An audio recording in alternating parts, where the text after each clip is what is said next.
ज्ञान गंगा कार्यक्रम के चतुर्थ दिवस पर सभी संभागियों का मैं हार्दिक स्वागत और अभिनंदन करता हूं। आज के इस कार्यक्रम की विधिवत शुरुआत करूं उसके पूर्व मैं विगत दिन के प्रथम सत्र के प्रतिवेदन प्रस्तुति हेतु मैं आमंत्रित करता हूं डॉक्टर देवेंद्र सिंह जी को कि वे आएं और कल का प्रतिवेदन प्रस्तुत करें।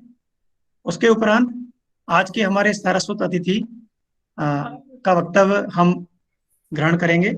मैं आमंत्रित करता हूं डॉक्टर देवेंद्र सिंह जी। आज के प्रथम सत्र के अतिथि वक्ता सुप्रसिद्ध आलोचक आदरणीय विजय बहादुर सिंह जी, प्राचार्य महोदय, ज्ञान गंगा कार्यक्रम के संयोजक महोदय एवं समस्त प्रतिभागी श्रोताओं को भरतपुर से डॉक्टर देवेंद्र सिंह का नमस्कार। कल दिनांक 3/2/2021 बुधवार को श्री गोविंद गुरु राजकीय महाविद्यालय बांसवाड़ा द्वारा आयोजित ज्ञान गंगा कार्यक्रम के तृतीय दिवस के प्रथम सत्र का शुभारंभ आयोजन सचिव के स्वागत कथन एवं अशोक शर्मा गंगापुर सिटी द्वारा प्रतिवेदन प्रस्तुतिकरण के साथ हुआ। प्रतिवेदन के पश्चात आयोजन सचिव महोदय डॉक्टर मनोज पांड्या द्वारा प्रथम सत्र के वक्ता प्रोफेसर श्रीराम परिहार जी का परिचय, उनकी रचनाओं, प्राप्त सम्मानों एवं उनके द्वारा निभाए गए दायित्वों का उल्लेख कर दिया तथा वक्तव्य के लिए सादर आमंत्रित किया। सम्मानीय प्रोफेसर श्रीराम परिहार ने संस्कृति और साहित्य विषय पर अपना सारगर्भित वक्तव्य प्रस्तुत करते हुए कहा कि किसी भी मनुष्य, समाज और राष्ट्र के जीवन के लिए संस्कृति अपरिहार्य है। एक राष्ट्र में अनेक समाज होने पर सभी समाजों की समग्र छवि से ही संस्कृति का सृजन होता है। किसी समाज की संस्कृति का निर्माण मानव जीवन के उन अनुभवों से होता है जो उसे मुक्ति की ओर अग्रसर करते हैं। परिहार जी ने अपने वक्तव्य में पश्चिम की जंगली समाज की अवधारणा को खारिज करते हुए कहा कि हमारी संस्कृति में मनुष्य जीवन किसी पाप का परिणाम नहीं बल्कि अनेक पुण्य कर्मों का फल है। जैसा कि महाकवि तुलसीदास जी ने भी लिखा, बड़े भाग मानुष तन पावा। अपने विवेक के कारण मनुष्य अन्य जीवों से अधिक महत्व का अधिकारी एवं संस्कृति का सृजन करता व वाहक है। उन्होंने कहा कि मुझे अपने मनुष्य होने पर, अपने राष्ट्र पर, अपनी संस्कृति पर गर्व है। वक्ता महोदय का स्पष्ट अभिमत था कि हम सभी का कर्तव्य है अपनी समृद्ध सांस्कृतिक विरासत का संरक्षण संवर्धन करें, आयातित मूल्यों से मूल संस्कृति की रक्षा करें। आज न केवल हमें बल्कि संपूर्ण विश्व को हमारी सांस्कृतिक धरोहर की जरूरत है। हमें अपनी जमीन पर खड़ा होकर विश्व भर का नेतृत्व करना है, क्यों आज थोपी जा रही विश्वग्राम की अवधारणा शोषण पर आधारित बाजार व्यवस्था है, जबकि हमारी वसुधैव कुटुंबकम की धारणा करुणा, प्रेम और सहयोग पर आधारित है। करुणा, प्रेम, परोपकार, सहकार, लघुता का सम्मान व प्रकृति साचर हमारी संस्कृति के मूल आधार रहे हैं। यह बात अलग है कि लगातार विदेशी आक्रमणों के फलस्वरूप अनेक विकृतियां भी आईं, लेकिन हमारी मूल सांस्कृतिक धारा समस्त कचरा को किनारे करते हुए अपनी निर्मलता के साथ सतत प्रभावमान है। विद्वान वक्ता ने भारतीय और पाश्चात्य साहित्यिक विचारकों को उद्धृत करते हुए स्पष्ट किया कि साहित्य और संस्कृति का मूल आधार मनुष्य है, इसलिए साहित्य और संस्कृति एक दूसरे को प्रभावित करते रहते हैं। साहित्य संस्कृति का वाहक और संवर्धन करता है। किसी भी देश के साहित्य में उसकी संस्कृति की झलक अनिवार्य रूप से मिलती है। भारतीय साहित्य ने प्राचीन काल से ही हमारी संस्कृति के आधारभूत मूल्यों का संरक्षण और परिष्कार किया है। हमारा साहित्य रूढ़ियों से मुक्ति दिलाने और स्वस्थ परंपरा को जीवित रखने की दृष्टि से महत्वपूर्ण है। हमारी पुराण और मिथक कथाएं नवीन स्वरूप में हमारा मार्गदर्शन करती रहती हैं।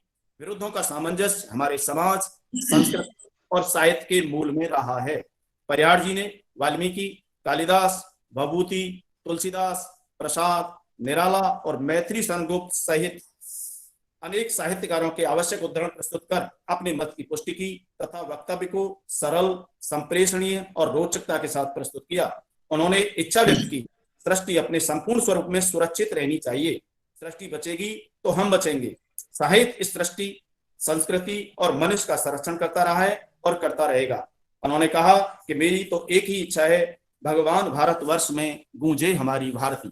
विद्वान वक्ता श्री राम परिहार जी के वक्तव्य को सभी संभागियों ने रोचक, सटीक, सार्थक, मूल्यवान और महत्वपूर्ण मानकर सराहना की। उन्होंने अंत में प्रतिभागी विद्वान साथियों की जिज्ञासाओं पर भी अपने विचार रखकर अपना वक्तव्य समाप्त किया। डॉक्टर लोकेंद्र कुमार जी द्वारा आभार व्यक्त करने के साथ इस ज्ञान गर्भित प्रथम सत्र का सुखद समापन हुआ। मुझे प्रतिवेदन का अवसर देने और सुनने के लिए क्रमशः आयोजक और श्रोतागणों का बहुत बहुत धन्यवाद, आभार, नमस्कार। बहुत बहुत आभार डॉक्टर देवेंद्र सिंह जी। अब मैं आमंत्रित करूंगा इस प्रथम तकनीकी सत्र के हमारे सारस्वत अतिथि प्रोफेसर विजय बहादुर सिंह जी को। वो आए उसके पहले मैं संक्षिप्त परिचय, वैसे सभी साहित्य और भाषा के विद्यार्थी प्रोफेसर विजय बहादुर सिंह जी के व्यक्तित्व और कृतित्व से भलीभांति परिचित हैं। ये मेरा सौभाग्य रहा कि मुझे एक राष्ट्रीय सेमिनार टोपोग्राफी ऑफ भक्ति के दौरान प्रोफेसर विजय बहादुर सिंह जी का सानिध्य मिला मुझे। प्रोफेसर विजय बहादुर सिंह जी 1962 से 67 तक सागर विश्वविद्यालय में प्रथम श्रेणी से उन्होंने स्नातकोत्तर उपाधि प्राप्त की और आचार्य नंद दुलारे वाजपेयी जी के निर्देशन में छायावादी वृहत्त्रयी पर उनका शोध कार्य है। 27 सालों तक पुरानगरी विदिशा के स्नातकोत्तर जैन महाविद्यालय में हिंदी विभाग के अध्यक्ष के रूप में आपने सेवाएं दी। 1995 से 2003 तक भोपाल के उच्च शिक्षा उत्कृष्टता संस्थान में हिंदी के विभागाध्यक्ष पद से सेवानिवृत्त हुए। 2008 से 2010 तक कलकत्ता के भारतीय भाषा परिषद के निर्देशक और मासिक पत्रिका वागर्त के आप संपादक रहे। आप अनेक विश्वविद्यालयों में अतिथि आचार्य रहे। आपने लेखन की शुरुआत आलोचना से की, बाद में वे कविता, संस्मरण, जीवनी लेखन, शिक्षा और समाज इत्यादि अनेक विधाओं से आपका लेखन जुड़ता रहा। आपकी ख्यातनाम आलोचनाएं पुस्तकें जिनसे हम सभी भलीभांति परिचित हैं, उनमें प्रमुख हैं छायावाद कवि, नागार्जुन का रचना संसार, कविता और संवेदना, उपन्यास समय और संवेदना, मुक्ति संघर्ष और साहित्यकार की भूमिका, कविता की स्वदेशी तेजस्विता और भवानी प्रसाद मिश्र, लोकप्रिय कविता की कसौटियां, महादेवी के काव्य का नेपथ्य, विजय बहादुर सिंह, आचार्य नंद दुलारे वाजपेयी, जीवनी कवि, संवाद एवं संस्मरणात्मक आलोचना, नागार्जुन संवाद, आलोचना का स्वदेश, दुष्यंत कुमार पर मोनोग्राफ जो साहित्य अकादमी से प्रकाशित है, अनभिजात का सौंदर्य, अंधेरे में मशाल, नागार्जुन रचना संचयन, वह मणियारा सांप, पाश्चात्य काव्यशास्त्र, ये आलोचना पुस्तकें इनकी ख्यात हैं। समाज एवं शिक्षा संबंधी इनके सृजन में आजादी के बाद के लोग, आओ खोजें एक गुरु, स्कूल दूसरा घर, आओ विचारे आज मिलकर। इनके अलावा आपके संपादन में लोकप्रिय कवि भवानी प्रसाद मिश्र, ये कोहरे मेरे हैं, भवानी प्रसाद मिश्र की प्रेम कविताओं का संपादन है। प्रतिनिधि कविताएं भवानी प्रसाद मिश्र, भवानी प्रसाद मिश्र के साक्षात्कार, भवानी प्रसाद मिश्र के पत्र, जन कवि केदारनाथ अग्रवाल, नागार्जुन, शमशेर, त्रिलोचन, भवानी प्रसाद मिश्र, मुक्तिबोध और रघुवीर सहाय की प्रतिनिधि कविताएं, यारों के यार दुष्यंत कुमार, समकालीनों की नजर में आचार्य रामचंद्र शुक्ल, 8 खंडों में क्रमशः भवानी प्रसाद मिश्र और आचार्य नंद दुलारे वाजपेयी रचनावली, दुष्यंत कुमार रचनावली 4 खंड, अंग्रेजों से पहले का भारत, स्त्री होने का अर्थ, मैत्री पुष्पा धर्मपाल, कविताओं में मौसम की चिट्ठी, पृथ्वी का लोकगीत, पतझर की बांसुरी, शब्द जिन्हें भूल गई भाषा, भीम बेटका, यह स्वतंत्र लंबी कविता है, भीम बेटका तथा अन्य कविताएं, यह लंबी कविताओं का संग्रह है। तुम जो सचमुच भारत भाग्य विधाता हो, यह स्वतंत्र लंबी कविता है। आपके लाए हुए दिन, यह गीतात्मक एवं गजल विधा में है। अर्ध सत्य का संगीत, ये इनके कृतित्व की एक संक्षिप्त वानगी है। यह हमारा सौभाग्य का विषय है। प्रोफेसर विजय बहादुर सिंह अपनी सृजन और कृतित्व की दीर्घ यात्रा की व्यस्तताओं में भी हमारे एक स्वल्प निवेदन पर उन्होंने अपना सानिध्य प्रदान करने की सहमति प्रदान की। मैं पूरे आदर और सम्मान के साथ उन्हें आमंत्रित करता हूं और स्वागत करता हूं। स्वागत है सर, प्रोफेसर विजय सिंह जी। बहादुर सिंह जी। विजय बहादुर सिंह जी, आपका स्वागत है, अभिनंदन है।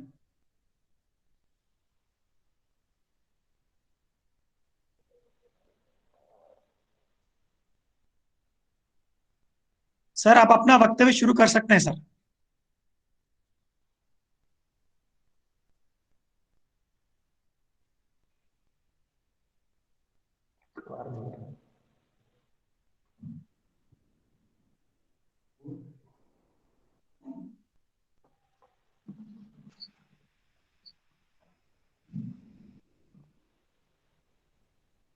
सर, आपका ऑडियो अनम्यूट कर दीजिए।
प्रोफेसर विजय बहादुर सिंह जी छायावाद, अनुभूति एवं विचारणा, इस विषय पर अपने विचार व्यक्त करेंगे।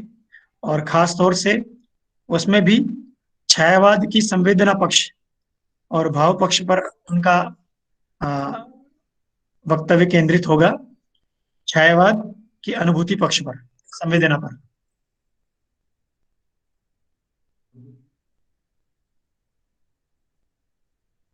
थोड़ा सा तकनीकी। हाँ सर, आ रहे हैं अभी, बिल्कुल आपके सामने सर जुड़ रहे हैं।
से गुप्ता सर की सफल।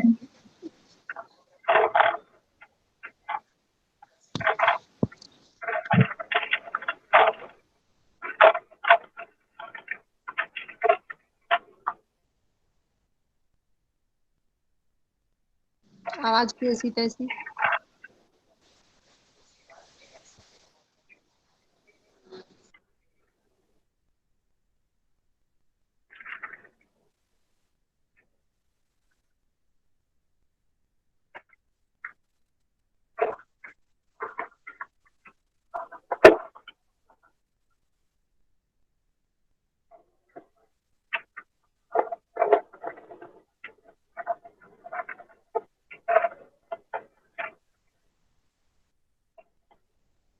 आवाज नहीं आ रही है सर।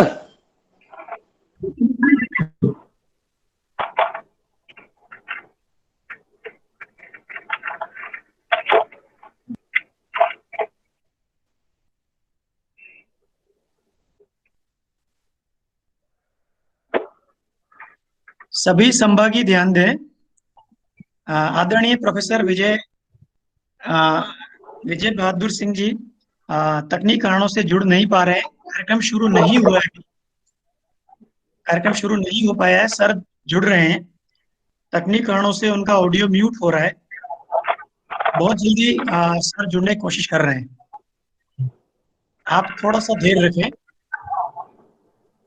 वक्ता वक्तागण की ओर से तकनीकी समस्या कुछ है मोबाइल की, आप थोड़ा सा पेशेंस धैर्य रखें। हेलो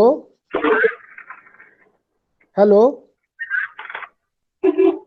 हेलो, मेरी आवाज पहुंच रही क्या? हाँ आ रही सर, आवाज आ रही है सर, मेरी आपकी आवाज आ रही? आवाज आ रही है सर। बस ठीक है, तो मैं शुरू करता हूँ। जी जी जी जी जी ठीक सर, है, स्वागत है सर, अब शुरू कीजिए सर। ठीक ठीक जी, नमस्कार। आप सब मित्रों को मेरा नमस्कार। ये कोई इको आ रही है? आप सर, हेलो, आप सर बोलिए, उसको बाकी को सेट कर लेंगे सर हम। ठीक है, जी सर। ठीक है। बांसवाड़ा महाविद्यालय के आचार्य प्रोफेसर मनोज पंड्या जी के आग्रह और उनके द्वारा अनुरोध पर आज मैं आप संवाद धर्मी मित्रों से बात करने के लिए तैयार हूं। मैं इस बात के लिए भी उपकृत हूं कि मुझे छायावाद जैसे विषय पर, जो मेरा बहुत ही प्रिय विषय रहा है, यद्यप छायावाद को बहुत पीछे छोड़कर मैं काफी आगे के साहित्य पर भी चला आया, और जो समकालीन मेरे साथी लेखक और आलोचक हैं वो जानते हैं कि छायावाद भी सन 40 के बाद प्रयोगवाद और प्रगतिवाद जैसे आंदोलनों को जगह देकर अपनी भूमिका पूरी करके लौट गया। उसी तरह मैंने भी छायावाद को उसी तरह समझा। लेकिन इसके पहले कि मैं छायावाद पर अपनी बात शुरू करूं, मैं ये जरूर आपसे कहना चाहता हूं, जो पंड्या जी ने कहा कि छायावाद के सबसे पहले व्याख्याकार मेरे गुरुदेव स्वयं आचार्य नंदलाल वाजपेयी थे, जिन्होंने एक युवा आलोचक के रूप में छायावाद के काव्य के महत्व को और उसकी श्रेष्ठता को लेकर के लड़ाइयां लड़ी। और यह भी इतिहास में दर्ज है कि ये लड़ाइयां वो अपने कुछ पुराने आचार्यों से लड़ रहे थे और अपने सीधे गुरुदेव आचार्य रामचंद्र शुक्ल से भी लड़ रहे थे, जिनकी कक्षा में वो बैठ करके उन्होंने साहित्य की शिक्षा ग्रहण की थी। पहली बात मैं आपसे ये कहना चाहता हूं कि गुरु तभी जिंदा रहता है जब वह एक ऐसा शिष्य उत्पन्न करे जो केवल उसकी बातों को दोहराए नहीं, बल्कि उसकी कही हुई बातों को नया अर्थ दे, नए विचारों से जोड़े और अगर असहमत हो तो एक समानांतर वैचारिकी और आलोचकीय दृष्टि प्रस्तुत करे।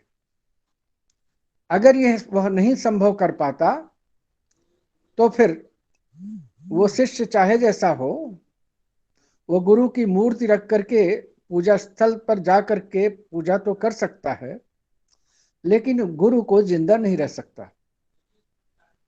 इसलिए मैं आपसे कहना चाहता हूं कि आचार्य नंद दुलारी वाजपेयी बार बार ये कहते हैं कि मैं शुक्ल जी का शिष्य तो हूं, लेकिन उनकी प्रतिध्वनि नहीं हूं, मेरी अपनी स्वतंत्र ध्वनि है। और ये कहने का उनका कारण यही है कि छायावाद के संबंध में जो शुक्ल जी की दृष्टि थी, उससे अलग समझ और दृष्टि और स्थापनाएं इनकी थी। इसलिए ये इतिहास, इसलिए हम अध्यापकों को और आचार्यों को जानना चाहिए कि सच्चा गुरु वह नहीं है जो अपने तोता रटंत छात्रों को पैदा करता है, बल्कि सच्चा गुरु वो है जो अपने छात्रों में अपने से अलग एक स्वतंत्र दृष्टि पैदा होने की परिस्थितियां पैदा करता है और जिनसे वो परंपरा आगे बढ़ती है। परंपरा केवल अतीत का गुणगान नहीं है, बल्कि वो परंपरा तभी जिंदा रहती है और आगे बढ़ती है जब हम एक नई बात और लेकर के आए, एक नई दृष्टि लेकर आए, एक नया सोच लेकर के आए और एक नई व्याख्या लेकर आए, तभी परंपरा आगे बढ़ती है। अन्यथा संस्कृत में जो एक शब्द कहा गया है पिष्ट पेषण, कहे हुए को कहना या चबाए हुए को, खाए हुए को चबाना। तो ये जो छोटा सा इतिहास मैंने आपको याद दिलाने की कोशिश की, उसका कारण ये है कि हमारे गुरुदेव ने तो जो कुछ हमको सिखाया था वो सिखाया ही था, और जो भूमिका उन्होंने निभाई वो तो निभाई ही। आप लोगों को मालूम है कि बृहत्त्रयी की स्थापना उन्होंने ही की, और उसमें केवल 3 ही महत्वपूर्ण कवियों को अपनी सूची में लिया, प्रसाद, पंत, निराला। तो ये जो प्रसाद, निराला, पंत की उन्हें त्रयी बनाई, ये तब बनाई जब उनके शिक्षक पंडित ये अयोध्या सिंह उपाध्याय हरिऔध और स्वयं राष्ट्र कवि मैथिली शरण गुप्त उपस्थित थे। और इनके बावजूद उन्होंने ये त्रयी बनाकर कह दिया कि आधुनिक हिंदी कविता के 3 जो बड़े कवि हैं, वो अगर हैं तो वो दोनों नहीं हैं, ये तीनों हैं। ये एक नई दृष्टि थी, और जिसको कहना एक 24, 25, 26 साल के नवयुवक के लिए आसान नहीं था, लेकिन उन्होंने कहा। तो एक प्रकार से योद्धा आलोचक के रूप में सामने आए। आज का जो मेरा विषय है, जिसे पंडित जी ने निर्धारित किया है, आप लोगों को भी बताया होगा, वो विषय है छायावाद और उसकी संवेदना। मित्रों, सबसे पहले मैं ये कहना चाहता हूं आपसे कि हमें इस संवेदना शब्द को समझना चाहिए। और मैं आपको याद दिलाऊं तो संवेदना शब्द पहले उतना ज्यादा प्रचलित नहीं था। वस्तुतः मुक्तिबोध के आने के बाद उन्होंने जब एक मुहावरा सा चला दिया, संवेदनात्मक ज्ञान और ज्ञानात्मक संवेदना, तब से यह संवेदना शब्द हमारे लिए एक पारिभाषिक सा शब्द और महत्वपूर्ण शब्द बन गया।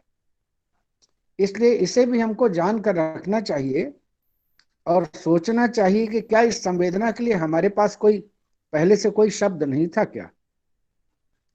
तो मैं आपसे कहना चाहता हूं कि अपने यहां शब्द था और चला आ रहा था, लेकिन ज्यों ज्यों युग बदलता है, आदमी की सोचने और समझने की दृष्टि बदलती है, उसकी चेतना बदलती है, तो नया शब्द भी चला आता है। जैसे आलोचना के क्षेत्र में कम से कम 2-3 शब्द तो चलाए ही जाते हैं। समीक्षा शब्द है, आलोचना शब्द है, आजकल एक और फालतू सा अतिरिक्त सा शब्द चलाया जाता है, समालोचना। तो कुछ लोग क्योंकि आलोचना का अर्थ ऐसा मानते हैं कि वस्तुतः उसकी कमियों को दिखाना, निंदा करना, लेकिन आलोचना का मतलब वो है कि जो किसी कृति को एक नई निगाह से देख रहा है, वो आलोचना है। उसी को संस्कृत साहित्य में समीक्षक कहते हैं। तो मैं ये आपसे कहना चाहता हूं कि ये जो छायावाद की त्रयी थी, उस त्रयी के पहले के जो बड़े लेखक थे उनमें दो महान कवियों का या कहिए बड़े कवियों का जिक्र मैं करना चाह रहा हूं, मैथिली शरण गुप्त और अयोध्या सिंह उपाध्याय। आप लोगों में से बहुत कम लोगों को पता होगा कि शुक्ल जी के साथ जो अन्य अध्यापक काम कर रहे थे काशी हिंदू विश्वविद्यालय में, उनमें से एक अयोध्या सिंह उपाध्याय हरिऔध भी थे, और इन दोनों के छात्र थे पंडित नंद दुलारी वाजपेयी। और उसके बावजूद उन्होंने जिन कवियों को निगाह डाली और जिन कवियों को स्थापित करने की कोशिश की, इन तमाम दिग्गजों के रहते हुए वो यही तीन थे। तो मैं आपसे ये भी चर्चा कर रहा था कि संवेदना क्या चीज है। तो संवेदना के लिए अपने यहाँ जो शब्द है वो एक प्रकार से अनुभव है, जिसको बाद में चल करके भाव और विभाव में शामिल कर लिया गया है। जो पारंपरिक शब्दावली है, जिसको आप पारंपरिक शब्दावली कहते हैं, वो तो भाव और विभाव है। अगर भरत की परिभाषा आप याद करें तो माने भाव और विभाव और संचारी भाव के संयोग से रस की निष्पत्ति होती है। ये बड़ी प्रसिद्ध परिभाषा है। साहित्य का बहुत छोटा से छोटा प्रारंभिक विद्यार्थी भी इस परिभाषा को जानता है। तो मैंने आपसे कहा, इसको जरा और संक्षिप्त करना चाहें तो रसानुभव, ये जो रसानुभव है वह एक प्रकार से कैसे पैदा होता है। मैं इसे थोड़ा यूं समझाऊं कि समाज में एक ही दृश्य को हजारों लोग देखते हैं, लेकिन एक व्यक्ति उसी में से ऐसा होता है जो इस दृश्य से संवेदित हो जाता है। अंग्रेजी में शब्द है कि सेंसिटिव हो जाना। कई लोग करुण दृश्य देख के नहीं पिघलते, लेकिन कई लोग हल्के से करुण दृश्य या दारुण दृश्य पर भयभीत हो जाते हैं या पिघल जाते हैं। ये जो पिघलना है यही संवेदना है, जिसका संबंध हृदय से है, जिसको आप मानस कहते हैं या मन कह लीजिए या हृदय कह लीजिए। तो ये जो हृदय का द्रवित होना है वस्तुतः वही संवेदना है। सवाल यह है कि कौन, किस आदमी का हृदय किस चीज पर द्रवित होता है। आपको एक बड़ा ऐतिहासिक उदाहरण देखें कि जब उन्होंने बिहार में अत्यंत दरिद्र महिलाओं को एक घर में देखा तो गांधी ने संवेदित होकर उसी दिन तय किया कि अब मैं पूरे कपड़े नहीं पहनूंगा, और उसी दिन से उन्होंने एक धोती में जीना शुरू किया। तो मैं यही संवेदना है। इसलिए अगर इस संवेदना को और समझना हो तो आचार्य रामचंद्र शुक्ल का करुणा शीर्षक निबंध जरूर पढ़िएगा। ये व्याख्या है मैंने संवेदना की जो की। अब सवाल यह है कि छायावादी कवि किन किन बातों को लेके, किन किन दृश्यों को देके, किन किन अनुभवों को लेकर संवेदित होते थे। इसके पहले मैं आपको याद दिलाऊं कि मैथिली शरण गुप्त जो एक बड़े कवि थे और जिन्होंने खड़ी बोली कविता को खड़ी बोली में लिखा और प्रतिष्ठित कराया और किया, उनके काव्य विषय क्या थे और उनकी सोच क्या थी, ये तो आप सब लोग जानते हैं कि भारत भारती उनका बहुत ही लोकप्रिय ग्रंथ था एक जमाने में, जिसमें इतिहास भी था, पुराण भी था, राष्ट्रीय जागरण भी था, और सबसे बड़ा सवाल था जो आज भी पूछा जाने लायक है और सोचा जाने लायक है। बार बार वो कहते हैं हम कौन थे, क्या हो गए हैं। तो एक प्रकार से ये जो उनकी संवेदना थी, एक प्रकार से ये वैचारिक संवेदना थी, माने जिसमें भावना तो थी लेकिन भावना से कहीं अधिक प्रबल विचार था। इसलिए ये संवेदना भावना में भी प्रकट होती है और विचारों में भी प्रकट होती है। ये भी समझ लें कि विचार भी हमारी संवेदना का हिस्सा है। लेकिन जब हम कविता के क्षेत्र में आएंगे या उपन्यास के क्षेत्र में आएंगे, जैसे प्रेमचंद को ले लें, तो प्रेमचंद जो है वो क्यों, किस तरह की संवेदना व्यक्त करते हैं कि प्रेमचंद के जमाने में एक से एक सौंदर्यां रही होंगी, प्रेमचंद के जमाने में एक से एक बड़े लोग रहे होंगे, और बड़े लोग क्या रहे होंगे, गांधी तो खुद ही थे, नेहरू थे, नेताजी सुभाष चंद्र बोस थे, लेकिन जरा आप इस सोचिए कि अपनी कहानियों में और उपन्यासों में उन्होंने इन लोगों को कभी भी नायक नहीं बनाया। उनकी संवेदना किसान की ओर गई, उसके दुखों की ओर गई, उसकी समस्याओं की ओर गई, उसके उत्पीड़न की ओर गई। यही संवेदना थी प्रेमचंद की। इसलिए किसान प्रेमचंद हमारे किसान संवेदना के सबसे बड़े लेखक हैं। भारत की उस पूरी पृष्ठभूमि पर वो अकेले लेखक हैं उस जमाने के, जिन्होंने पूरा अपना सोचने का तरीका, अनुभव करने का तरीका और लिखने का तरीका बदल दिया। तो मैं संवेदना के बारे में इतनी बातें आपसे कहना चाहता था। अब आइए कि छायावाद की संवेदना कहां तक जाती है। तो मैं फिर कहना चाहता हूं कि मैथिली शरण गुप्त की संवेदना स्त्रियों को लेकर भी है और पूरी राष्ट्रीय चेतना को लेकर भी है, लेकिन उस संवेदना के पीछे जो प्रेरणा काम कर रही है वह एक प्रकार से बुनियादी तौर पर वह राष्ट्रीय आंदोलन है जो उन्हें निरंतर संवेदित कर रहा है। इसलिए कई आलोचकों ने यह कहने की कोशिश की है कि मैथिली शरण गुप्त दो कारणों से पैदा हुए। एक तो जो हाल ही का जो उर्दू के शायर थे और गालिब के शिष्य थे, शागिर्द थे, उनकी जो मुसद्दस थी, जिन्होंने मुसलमानों में चेतना जगाने के लिए वो काम किया था, और दूसरे जो आर्य समाज का आंदोलन था और राष्ट्रीय आंदोलन था, इन दोनों की चेतना ने भी मैथिली शरण गुप्त को अतीत की तरफ देखने को प्रेरित किया। ये उनकी संवेदना का क्षेत्र था। लेकिन जब छायावादी कवि आया तो अनुभूति की जगह उसने एक दूसरा शब्द इस्तेमाल किया, जिसे प्रसाद की जो छोटी सी पुस्तिका है लेकिन बहुत गंभीर है, काव्य और कला तथा अन्य निबंध, उसमें आप देखिए जो उन्होंने छायावाद और यथार्थवाद पर लेख लिखा है, तो उन्होंने कहा कि हमारी जो दृष्टि है वो स्वानुभूति मूलक है। अब यही इसी शब्द में बहुत कुछ छायावाद का रहस्य समाया हुआ है। अनुभूति मूलक, तो उसके बगैर, अनुभूति मूलकता के बगैर तो काव्य हो ही नहीं सकता। लेकिन प्रसाद जी कह रहे हैं कि हमारी जो अनुभूति है वो स्वानुभूति मूलक है। तो स्वानुभूति मूलक क्या है, इसे समझना होगा। ये जो स्वानुभूति मूलक है, चीजों को अपनी निगाह से देखना, चीजों को अपनी निगाह से अनुभव करना। तो वह निगाह क्या है? वह निगाह, अगर आप छायावादियों को देखें तो छायावादियों में तरह तरह की कविताएं मिलती हैं, खासतौर से प्रसाद में, निराला में, पंत में। मैं मोटे तौर पर आपको याद दिलाऊं कि पंत की संवेदना सीधे सीधे उनके ग्रामांचल, ग्राम प्रदेश कौसानी से, अल्मोड़ा के कौसानी अंचल से चल के आ रही है और पूरी की पूरी प्रकृति उनके काव्य में चली आ रही है। तो हम कह सकते हैं, आप कह सकते हैं कि उनकी जो संवेदना है वह प्रकृति से चलकर आ रही है। लेकिन निराला की संवेदना को अगर आप देखें और उनकी प्रारंभिक कविताओं को देखें तो एक खास प्रकार का वैविध्य मिलेगा। वह वैविध्य आपको इसलिए मिलेगा जो उनकी पहली कविता मानी जाती है, जूही की कली, वो तो बिल्कुल ही उद्दाम श्रृंगार की कविता है। इसका मतलब प्रेम की जो अनुभूति है वह उनकी कविता में है। लेकिन इसके आगे वो जागो फिर एक बार जैसी और बादल राग जैसी जो प्रारंभिक कविताएं लिखती हैं, उनको आप याद कीजिए।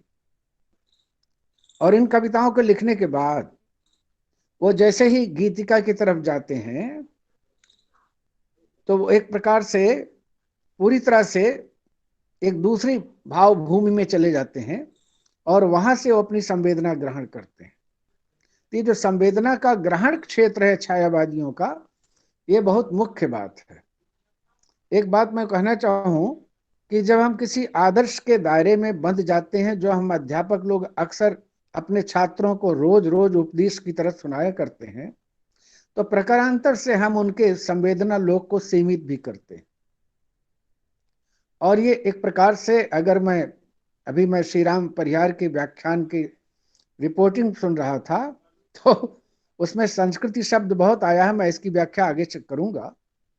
लेकिन मैं ये कहना चाहता हूं कि जब आप किसी को सीमित कर देते हैं कुछ खास प्रकार के सीमित फार्मूलों में, तब संवेदना का क्षेत्र भी सीमित हो जाता है।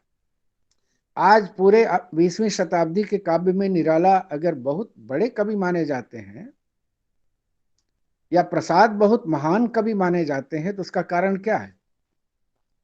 उसका कारण सिर्फ यह है कि इनकी संवेदना का वैशिष्ट्य है। जैसे निराला के बारे में जो प्रकट है वो मैं आपको बता रहा हूं कि वो तो भिक्षुक पर भी लिखते हैं, विधवा पर भी लिखते हैं,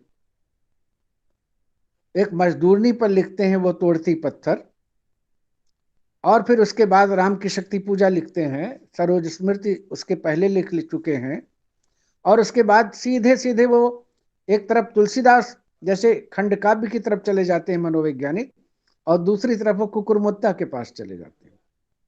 ये इनका जो संवेदना का इतना बड़ा लोक है, उसे समझने की जरूरत है। अगर निराला स्वच्छंद व्यक्तित्व के न होते, जो तो इनके लिए संभव नहीं था, इसे आप जान लें। इसलिए हम अध्यापकों को अगर केवल मृत समाज पैदा करना है, तो इस पर जरूर सोचा जाना चाहिए कि हम विद्यार्थी को उसका उन्मुक्त आकाश दें, जिससे वो संवेदना के विस्तार में चल फिर सके और हर चीज को ले सके। वो सुंदरता को भी ले और असुंदरता को भी ले, क्योंकि बगैर राम तभी सार्थक हैं जब रावण है, युधिष्ठिर तभी सार्थक हैं जब दुर्योधन है। इसलिए जीवन के जो अमृत और विष वाले दोनों पक्ष हैं, जब तक हम उसको नहीं देखेंगे, तब तक हमारी संवेदना में वो व्यापकता नहीं आएगी। क्योंकि हम अध्यापक अपने दिमाग से और अपनी चेतना के धरातल पर ऐसे हो जाते हैं कि केवल एक थोथा आदर्श ही हमारे लिए जीवन का परम आदर्श लगता है, जबकि वैसा है नहीं, हम खुद भी नहीं जीते। तो इसलिए मैं आपसे कहना चाहता हूं कि छायावाद जो है एक उन्मुक्त संवेदना का काव्य है, एक स्वच्छंद संवेदना का काव्य है, अंतः प्रेरणा से पैदा हुआ काव्य है, और उस पर कोई बाहरी दबाव नहीं है। तो ये जो बात मैं आपसे कह रहा हूं, ये निराला को लेकर इसलिए कह रहा हूं कि निराला की संवेदना एक तो कितनी गतिशील है और कितनी व्यापक है। प्रसाद की संवेदना बिल्कुल दूसरी तरफ जाती है। प्रसाद की संवेदना पर आप देखें तो वह एक तरफ तो इतिहास में जाते हैं, और ये बात प्रसाद को मैं नाटक, कहानियां, उपन्यास और कविता सब को लेकर कह रहा हूं। आप उनके नाटकों को पढ़ें तो एक दूसरे प्रकार के प्रसाद दिखते हैं, जहां राजनीति है, जहां कूटनीति है, जहां राष्ट्र की रक्षा का सवाल है, जहां युद्ध नीति है, जहां पौरुष है, जहां पुरुषार्थ है, वो उनके नाटकों में है। ऐसे प्रसाद को हम खोजें उनकी कविताओं में तो बहुत कम मिलता है, लेकिन इन्हीं प्रसाद को फिर हम उनकी कहानियों और उपन्यासों, कंकाल जैसे उपन्यासों में खोजें तो और कम मिलते हैं। माने ये उनके व्यक्तित्व की और उनकी संवेदना के विभिन्न शेड्स हैं। इसलिए प्रसाद जो है छायावाद के प्रवर्तक ऐसे ही नहीं माने जाते। उन्होंने कविता का छंद भी बदला, कविता की दृष्टि बदली, उसकी अनुभूति का आकाश बदला, ये सब प्रसाद ने किया। और रामविलास जी शर्मा ने तो लिखा है कि छायावादी कवियों की जो भी भाषा है वो प्रसाद की दी हुई है।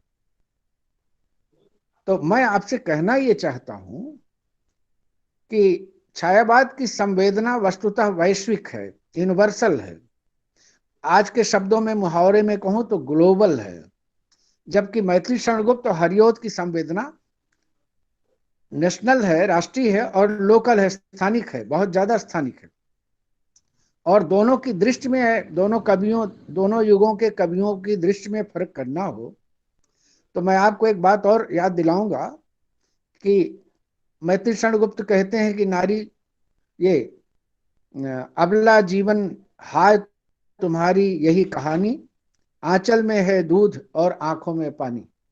आप जरा इस पर विचार कीजिए कि दो बातें कह रहे हैं। एक तो स्त्री को अबला कह रहे हैं, और कह रहे हैं कि वो हमेशा, स्त्री का मतलब ये जो निरंतर रोता रहे और मातृत्व से भरा रहे, लेकिन आज अपनी बेटियों को, बहनों को, अपने साथ काम करने वाली अध्यापिकाओं को, अपने आसपास जीने वाली और रहने वाली महिलाओं को हम देखें तो क्या हम कह सकते हैं कि मैथिली शरण गुप्त का वो सच हमारा सच भी है?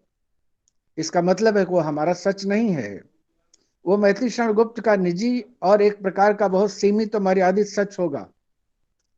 लेकिन जब प्रसाद कामायनी में लिखते हैं कि नारी तुम केवल श्रद्धा हो, विश्वास रजत नक पक तल में, पीयूष स्रोत सी बहा करो जीवन के सुंदर समतल में, तो नारी को अमृतमयी बता रहे हैं, विश्वासमयी बता रहे हैं और श्रद्धामयी बता रहे हैं। अब आप जरा देखिए कि परंपरा की कौन ज्यादा नजदीक है, मैथिली शरण गुप्त की जयशंकर प्रसाद? इसके लिए मैं प्रमाण भी दे रहा हूं और आपकी स्मृतियों को झकझोर कर जगाने की कोशिश भी कर रहा हूं कि जरा आप देखें कि जो दुर्गा की स्तुति शुरू होती है, या देवी सर्वभूतेषु वाला जो छंद है उनका, सर्वभूत सस्थिता, ये जो, और उसमें आगे वो कहते हैं श्रद्धा विश्वास रूपिणो। तो जरा आप मैथिली शरण गुप्त प्रसाद और इस स्तुति को जो स्वयं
आवाज नहीं आ रही है सर?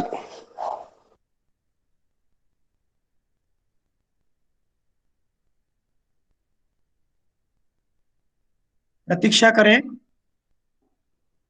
सर, जी सर। तकनीकी कारणों से वहाँ उनका आवाज नहीं आ रही है, वीडियो तो नहीं आ पाएगा, उनकी आवाज जरूर आएगी। सर को मैंने अपना निवेदन भेज दिया है, बहुत जल्दी जुड़ जाएंगे।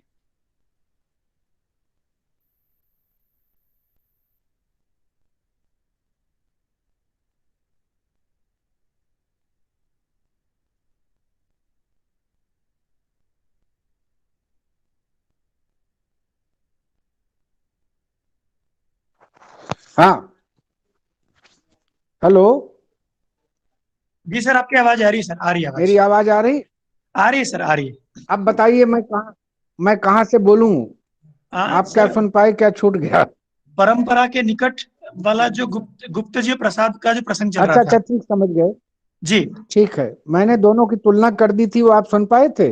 जी जी। हाँ, गई तो ठीक है। अधूरी रह गई। हेलो, जी सर। देवी आराधना की बात कर रहे थे, नमस्तस्य देवी से बात शुरू हो रही थी जी जी, आपकी। समझ गई, मैं समझ गया, धन्यवाद। दुष्ट और प्रसाद की तुलना कर रहे थे, वो नहीं हो पाई थी। ठीक है, मैं समझ गया। तो मैंने ये कहा कि प्रसाद का एक दूसरा रूप आप देख हैं कि जब मैं देखता हूं कि वो ध्रुव स्वामी नाटक में जाते हैं, इसके पहले मैं बता चुका था, शायद आप लोग नहीं सुन पाए, चंद्रगुप्त नाटक में वो स्त्रियों को लेकर के एक अलग दृष्टि लेकर आते हैं और वो कहते हैं कि विवाहिता स्त्रियां धनियों के आमोद का कटा छटा शोभा वृक्ष होती हैं और उनकी कोई भी डाली स्वच्छंदता से बढ़ी नहीं कि कुतर दी गई। इसको अलका सरावगी ने अपने उपन्यास में भी इस बात को एक कथा के माध्यम से चित्रित किया है।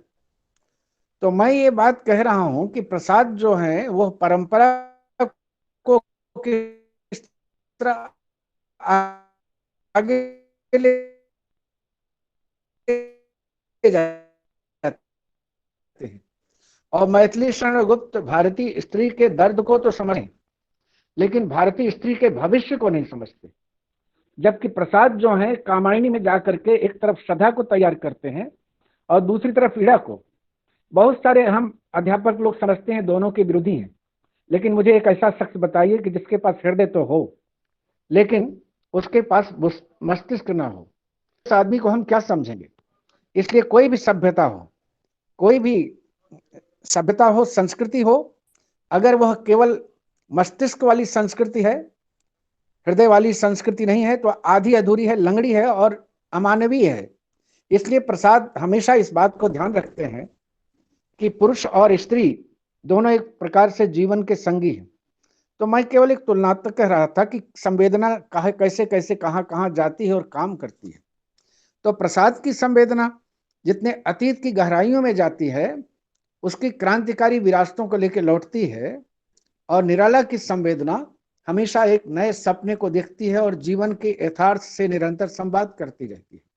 इसलिए अभी जो ये संस्कृति क्या चीज है, इसको समझने की जरूरत है, क्योंकि बीच में मैं भूल नहीं जाऊं। मैं आपको याद दिलाना चाहता हूं, अगर मैं भूल जाऊं तो आप लोगों में से कोई याद भी दे रहा है। छायावाद को शुक्ल जी ने एक प्रकार से रहस्यवाद जैसा शब्द भी दिया था, लेकिन मैं अभी अपने विषय पर हूं और ये कहना चाहता हूं कि इस पर विचार करें आप कि ये जो संस्कृति है वो क्या शब्द है, क्या चीज है संस्कृति। अक्सर हम रोज सुन रहे हैं आजकल कि संस्कृति संस्कृति संस्कृति, लेकिन हमें समझ में नहीं आ रहा है कि वो संस्कृति क्या चीज है, क्योंकि वो संस्कृति सत्ता की संस्कृति है या जनता की संस्कृति है। वो संस्कृति किसकी है, संस्कृति का निर्माण कौन करता है। क्या वो केवल किताबों से होता है संस्कृत का निर्माण, या वो जीवन की शैली से होता है, जीवन की दृष्टि से होता है, जीवन की चेतना से होता है। हम दुनिया को और अपने आप को कैसे देखते हैं, उसके बारे में हम धारणा क्या बनाते हैं, हमारी सोच कैसी है। हमारा ये खाना पीना और नाच लेना या किसी प्रकार का संस्कृति के नाम पर कार्यक्रम कर लेना, ये संस्कृति नहीं है। संस्कृति का मतलब है बुनियादी आधार जिनसे कोई समाज अपने क्रियाकलाप, अपने वैचारिक दृष्टि और अपने वैश्विक दृष्टि से पहचाना जाता है। आप ये देखें, हमारे यहाँ ही कहा गया वसुधैव कुटुंबकम, ये जो है दुनिया में नहीं कहा गया। अब जो पश्चिम से ग्लोबलाइजेशन आना है वो कुटुंबकम होना नहीं है। अब पश्चिम से जो आ रहा है वो एक प्रकार से हमको मार्केट बना देना है, हमको मार्केट बना के हमको ग्राहक में तब्दील कर देना है। तो ये संस्कृति का मतलब क्या है? वो संस्कृति जो मानव विरोधी है, जो मनुष्य और प्रकृति दोनों के विरुद्ध जाकर खड़ी होने जा रही है। पर्यावरण का मामला उसी से जुड़ा हुआ है। गरीब आदमी का, दुखी आदमी का, दारिद्र्यपूर्ण आदमी का जीवन जिससे जुड़ा हुआ है, उसकी चिंता हमारे इस नए सभ्यता वाले समाज को नहीं। आप देख ही रहे होंगे अभी रोज टीवी पर जो खबरें आ रही हैं और सत्ता और समाज के जो संबंध गड़बड़ा रहे हैं, उन सारे समाजों को देख करके आपको लग रहा होगा कि हम कौन सी संस्कृति की तरफ जा रहे हैं। इसलिए मैं ये भी कहना चाहता हूं, संस्कृति जो है वो हमारी चेतना की धड़कन है, हमारे जीने और रहने का ढंग है। इसलिए इलियट ने एक बहुत छोटा सा वाक्य कहा, जो अंग्रेजी के बहुत बड़े कवि और चिंतक और प्रोफेसर थे।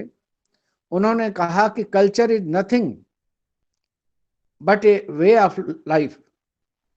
जीवन हम कैसे जीते हैं, और जीवन जीतने का मतलब हम अपने जीवन को और पड़ोसी के जीवन को, हम अपने जीवन को और दुनिया भर के जीवन को, जिसमें पशु पक्षी नदी नाले पहाड़ पहाड़ और पर्वत सब आते हैं, वह एक प्रकार से जीवन जीना है जहां हम सबसे जुड़े होते हैं।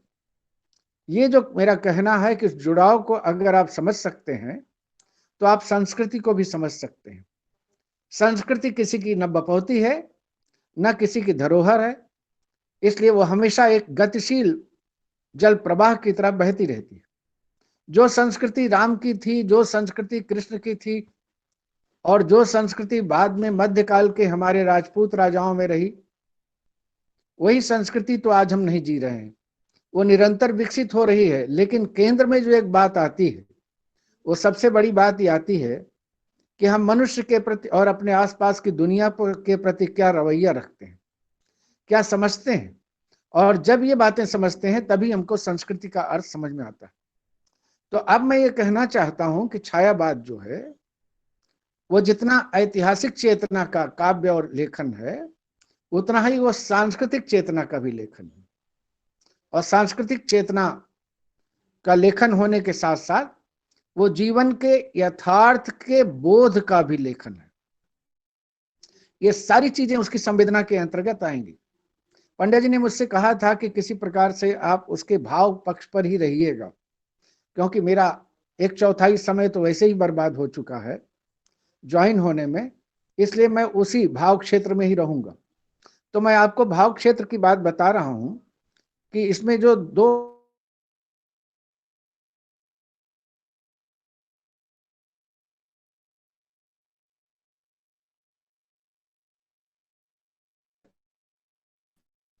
इसलिए इन छायावादी लोगों को, जो सज्जन ये जो काव्य है, उस काव्य को इन चारों के माध्यम से और उसकी संवेदना को इन चारों के माध्यम से ही समझना पड़ेगा। तो ये संवेदना जो है महादेवी में कुछ अलग ढंग की है।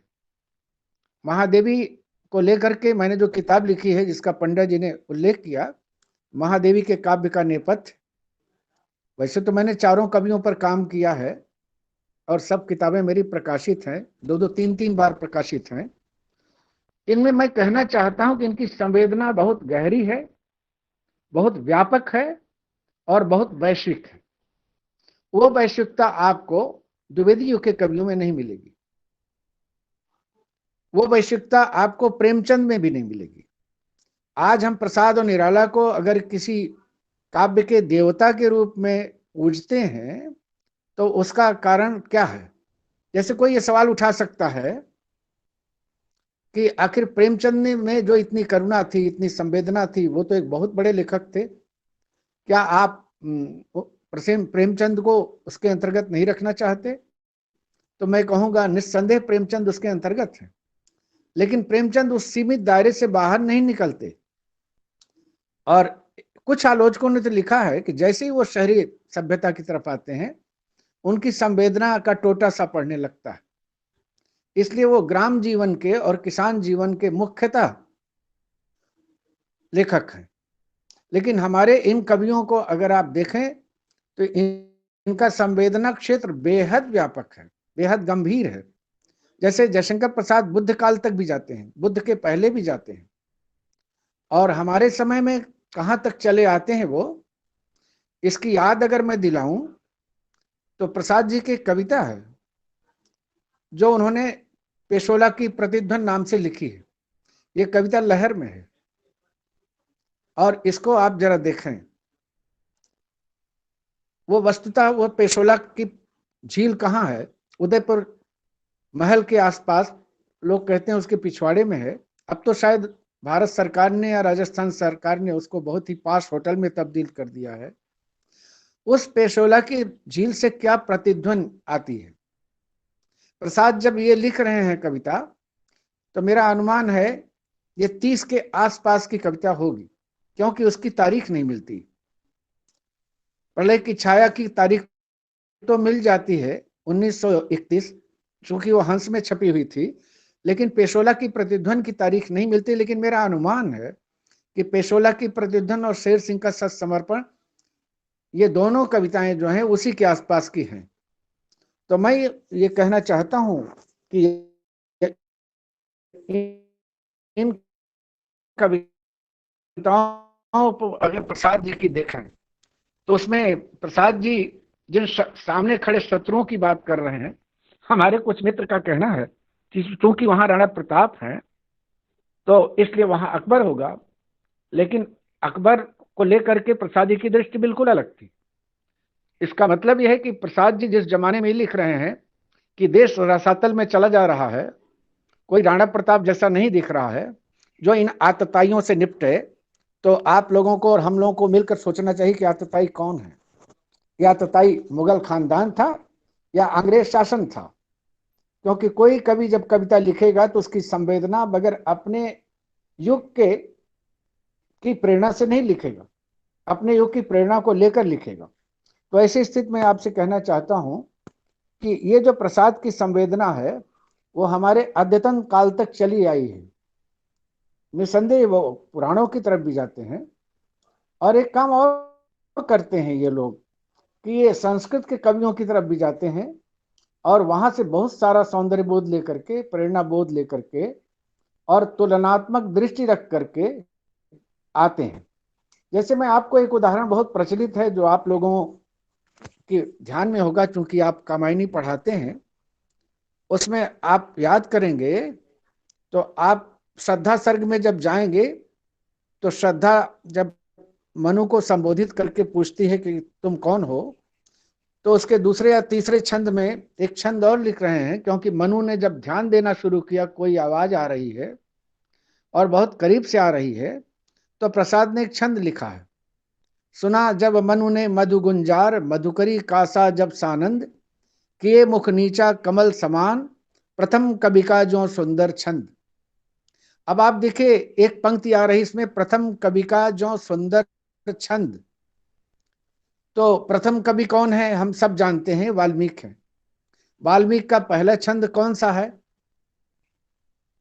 तो हम सब जानते हैं कि वाल्मीकि का जो पहला छंद है वो छंद जिसमें वो क्रौच वध को देख करके उन्होंने उसको अभिशापित किया, वो उनका पहला छंद है।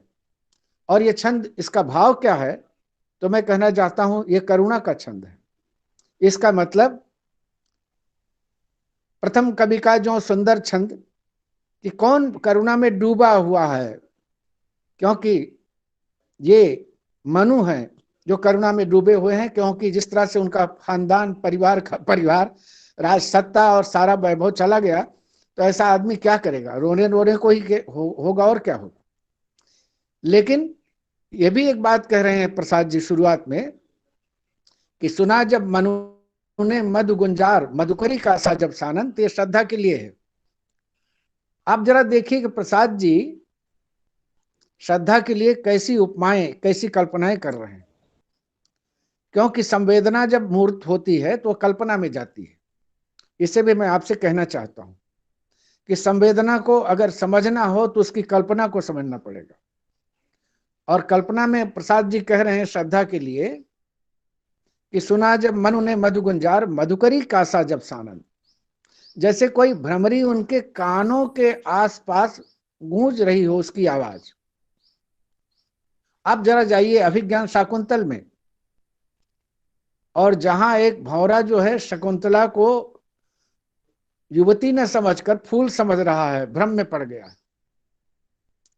माने शकुंतला इतनी खूबसूरत है, इतनी कोमल है, इतनी दिव्य है कि मनुष्य तो बात छोड़िए, मतलब भौरे को भी ये पहचान गड़बड़ा गई है भौरे की कि ये मैं फूल पर मंडरा रहा हूं या किसी खूबसूरत चेहरे पर।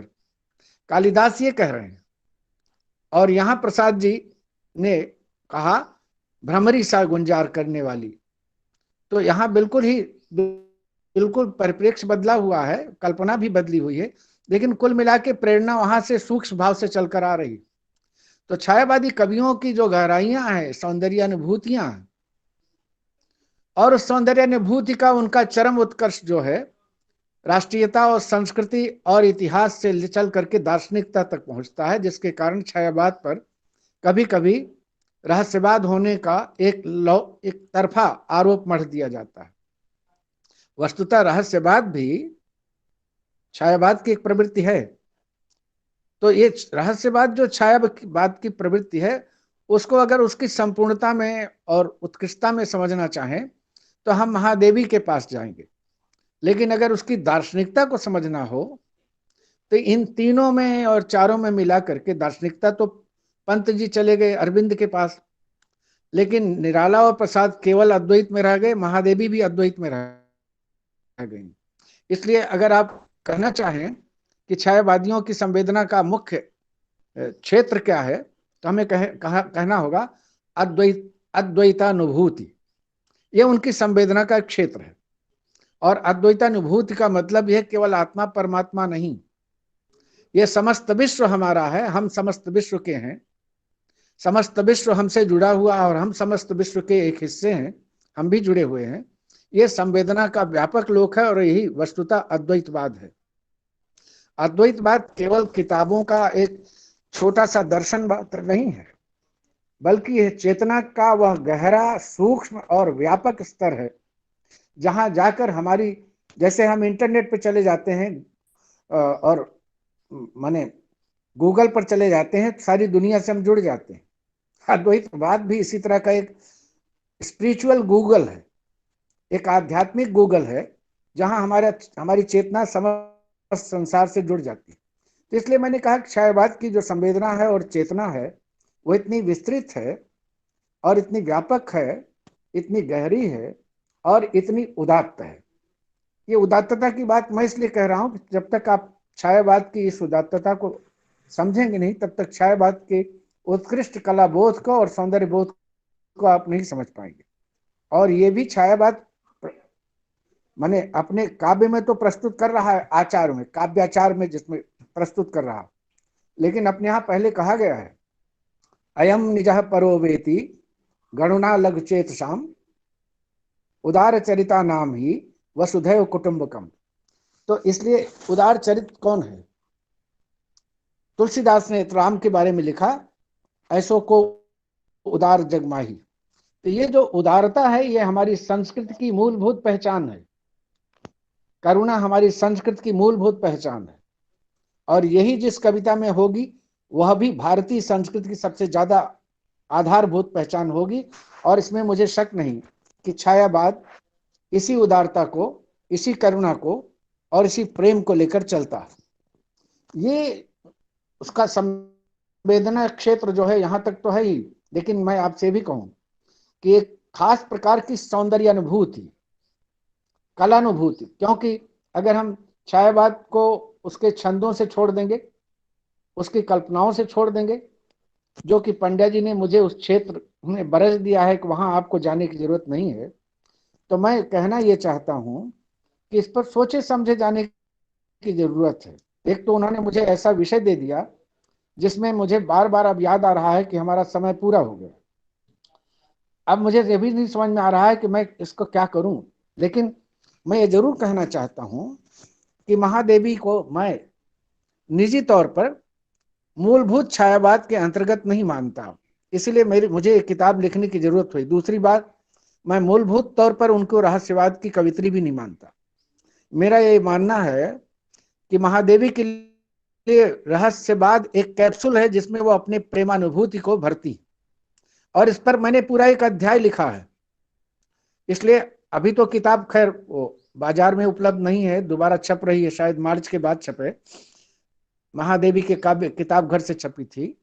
लेकिन मैं आपसे कहना चाहता हूं कि मैंने ये बात कही कि छायावाद से उनका संबंध समय का तो है, लेकिन संवेदना का बहुत कम है। हाँ, उनके पास शिल्प जो है वो सबसे प्रखर है, गीत शिल्प, लेकिन उनके पास जो काव्य का विस्तार है वो नहीं है। वो एक जगह किसी बहुत ही काव्य गृहिणी की तरह सिमट कर बैठ गई हैं, लेकिन उसमें सिमट कर बैठने के बाद उन्होंने उस पर इतने रंग बिखेरे हैं अपने अनुभवों के और अपनी कल्पनाओं के कि वह हमारे लिए असाधारण हो उठती हैं। तो ये सब बातें हैं जो छायावाद को लेकर मैं कहना चाहता था। और संवेदना का उसका क्षेत्र इन्हीं सब जगहों तक व्यापक है। वो राष्ट्रीय भी है, सांस्कृतिक भी है, दार्शनिक भी है, और कल्पना के क्षेत्र में स्वच्छंद विचरण करने वाली कविता भी है। और सबसे बड़ी बात यह है कि जो भी एक बात हम अध्यापकों को ध्यान रखना चाहिए कि कल्पना कभी भी पैदा नहीं हो सकती जब तक किसी के पास अनुभूति न हो, जिसकी कवि के पास। इसलिए हमारे गुरुदेव ने कहा कि कल्पना और कुछ नहीं है, वो अनुभूति का क्रियाशील रूप है। अनुभूति जब एक्टिव होती है, सक्रिय होती है, तो कल्पना में चली जाती है। इसलिए जो मुक्तिबोध ने कला के 3 क्षणों की चर्चा की है, उसमें जो तीसरा क्षण है, जिसको बार बार फैंटेसी का क्षण कह रहे हैं, वो फैंटेसी और कुछ नहीं है, यही कल्पना का ही क्षण है। क्योंकि वहां समूची कविता जो है, समूची अनुभूति और प्रेरणा अपने साथ लेकर के चली आती है। तो मैं समझता हूं, कुछ लोग कह रहे हैं कि मुझे थोड़ा समय मिलना चाहिए, लेकिन मुझे लगता है कि मैं दूसरों का समय नहीं लेना चाहता। हाँ, ठीक है, भारतीय छायावाद, पश्चिमी रोमांटिसिज्म।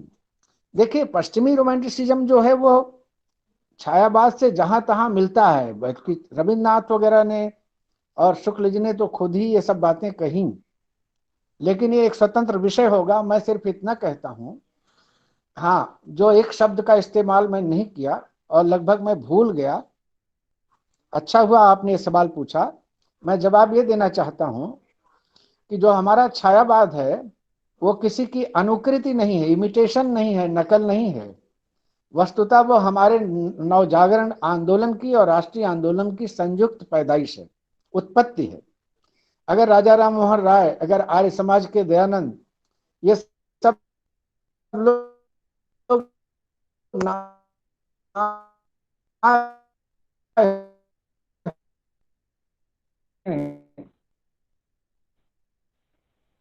कि कविता और कलाएं तो बाद में पैदा होती हैं, पहले जन आंदोलन पैदा होता है, जिसको हम सांस्कृतिक जन आंदोलन कहते हैं। इसलिए अगर नवजागरण आया है तो उसका संबंध छायावाद से है, क्योंकि हमने अपने आप को, संसार को नए ढंग से देखने की शुरुआत की, अपने समाज को, अपने मानवीय संबंधों को, अपने पारिवारिक संबंधों को। जैसे सती प्रथा बंद कराई, दयानंद जी ने विधवा विवाह का समर्थन किया, स्त्री शिक्षा को केंद्रीयता दी कि पुरुष न पढ़े तो न पढ़े, लेकिन स्त्री को पढ़ाओ, क्योंकि उससे एक पूरा परिवार शिक्षित होगा। ये जो हमारी चेतना अपने आपसी संबंधों को लेकर बदली, वो सब हमारा स्वच्छंदता का आकाश है, जिसमें हमारे कवि विचरण करते हैं। मैं ये भी कह दूं कि स्वच्छंदता के नाम पर सबसे ज्यादा निराला उद्धृत किए जाते हैं, लेकिन स्वच्छंदता को सबसे ज्यादा गहराई में जाकर देखिए। स्केपिज्म तो इसलिए माना जाता है कि कुछ लोग सोचते हैं कि ये छायावादी कवि यथार्थवादी नहीं थे। अभी शायद मेरी किताब या तो इलाहाबाद से आ चुकी होगी या 2-4 रोज में आएगी, उसको नोट कर लीजिए आप लोग। उसका नाम है जाति अस्मिता के प्रश्न और जयशंकर प्रसाद। उसमें मैंने इन सवालों का जवाब दिया है।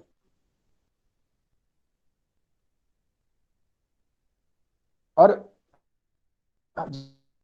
जवाब देते हुए मैंने कहा है कि अपने समय से और अपने समय के जीवन यथार्थ से जितना अच्छा था, उतना कोई भी काव्य आंदोलन नहीं टकरा पाया आज तक।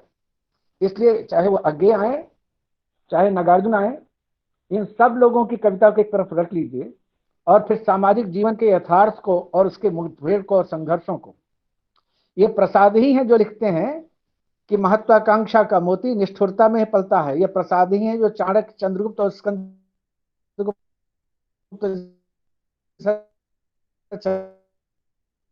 धीरे धीरे वस्तुतः प्रसाद का अपना एक चल वहां भुलावा देकर अपने लोग भी था जहां वो जाना चाहते थे। और इसी तरह की कविता उन्होंने कामायनी में भी रच डाली है, जो से तकली काटते हुए श्रद्धा गाती है, तुमुल कोलाहल कला में। जब तक इन दोनों कविताओं के अर्थ को आप नहीं समझेंगे, तब तक आप छायावाद को नहीं समझ सकते। ये उनकी प्रेमिका, हाँ आपने ठीक पूछा। एक बीच में सवाल आया, उसको मैं फिर से जानना चाहूंगा, लेकिन अभी जो आपने सवाल पूछा पंत जी को लेकर, तो अब मेरी एक किताब आ गई है, समकालीनों से जीवन संवाद। उस किताब में जो सबसे पहला इंटरव्यू है वो पंत जी से है। मैंने वो पूछा था उनसे जब मैं रिसर्च कर रहा था, ये 65 की बात है, कि ये जो बालिका मेरी मनोरम मित्र थी, इसके बारे में क्या आप कुछ कहना चाहेंगे? तो पंत जी ने कहा था कि नहीं, पंत जी टाल गए एक प्रकार से, और मैं करीब 24-25 साल का लड़का था, तो मैं उनसे क्या बात करता। प्रति प्रश्न मैंने नहीं की, मेरी हिम्मत भी नहीं पड़ी। तो उन्होंने कहा नहीं, वो शेक्सपियर की ट्रेजेडीज मैं पढ़ रहा था, और उस ट्रेजेडीज में कुछ उस तरह का मेरा मानस बन गया कि मैंने ये सब लिखा। लेकिन मैं एक आलोचक के रूप में मानता हूं कि प्रसाद जी ने, वो पंत जी ने ये बात झूठ कही। जब तक कोई घटना तिल नहीं होगा तब तक कोई ताड़ नहीं बनेगा। इसलिए हम सारे अध्यापकों को समझ के रखना चाहिए कि कविता हवा में नहीं लिखी जाती, कविता हमेशा अनुभवों के यथार्थ में लिखी जाती है। अगर छायावाद को कोई पलायनवादी कहता है, तो मैं कहता हूं कि जो रात में और जिंदगी में हम सपने देखते हैं, जो गांधी ने रामराज्य का सपना देखा, क्या वो हमको और आपको मिल गया?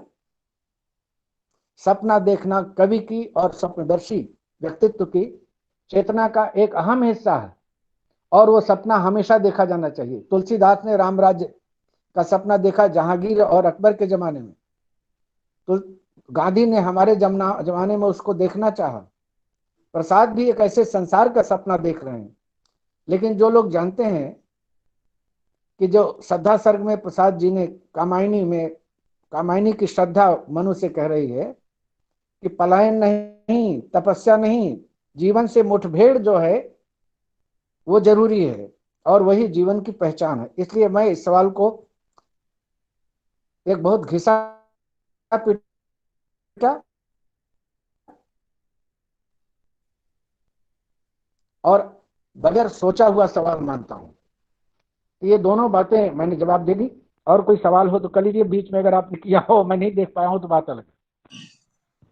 लेकिन मेरे लिए समय कम था, फिर कभी आपसे मुलाकात होगी तो मैं जवाब दूंगा, क्योंकि मैं छायावाद पर काफी काम कर चुका हूं और काफी किताबें लिख रहा हूं। महादेवी पर भी लिखा, अभी फिर प्रसाद पर लिखा। तो मुझे लगता है कि पूरी जिंदगी गुजर जाए तो भी छायावाद को ठीक से पकड़ पाना हम अध्यापकों के लिए तो आसान नहीं। तो मैंने किताब लिख ली प्रसाद पर, तो कुछ लोगों ने कहा कि अब आपकी इच्छा पूरी हुई। मैंने कहा इच्छा पूरी नहीं हुई, मेरी इच्छा शुरू हुई। धन्यवाद।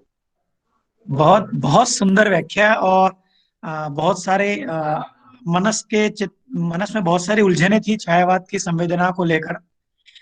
सर आपने बहुत ही सरल शब्दावली में एक प्रवाह में, एक लय में इतना अभिभूत कर दिया सर कि सामान्य प्रश्न जिज्ञासा अपनी जगह हो सकती है सिर्फ जिज्ञासा के हिसाब से, लेकिन आपने हमारे मनस को, हमारे चिंतन को, उसकी कई सारी परतें जो थी, आपने बहुत अच्छी तरह से उसको स्पष्ट किया।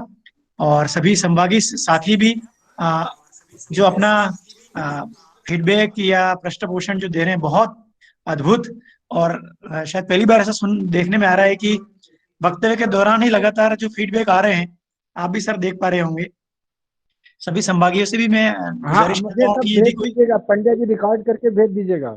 बिल्कुल सर, ये आपका पूरा कार्यक्रम रिकॉर्ड किया जा रहा है और आपको मैं व्यक्तिशः आपको पूरा रिकॉर्ड भेजूंगा सर आपको मैं। सभी बहुत कृपा होगी। नहीं नहीं सर, आपका आशीर्वाद है सर। और मैं तो विशेष व्यक्तिगत रूप से भी, चूंकि आपकी दिनचर्या मुझे पता है और आपने उस दिनचर्या को पूरा बदल कर आपने अपनी व्यस्तता बताई थी, उसमें आपने सुबह पधार कर ये पूरे आयोजन समिति पर ही नहीं, मुझ पर पंड्या जी, मैं सोच रहा था कि अगर जी सर, जी सर। बहुत अद्भुत और बहुत चलिए मौलिक ठीक है, आप लोगों का बहुत आभार मानता हूं कि आपने मुझे ग्रहण किया, और इसी रास्ते पर बढ़ना चाहिए। बहुत बहुत आभार सर।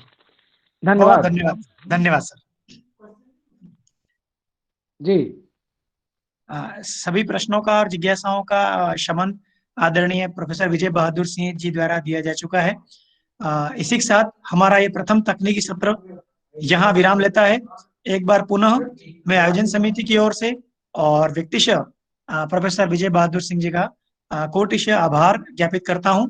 धन्यवाद। धन्यवाद।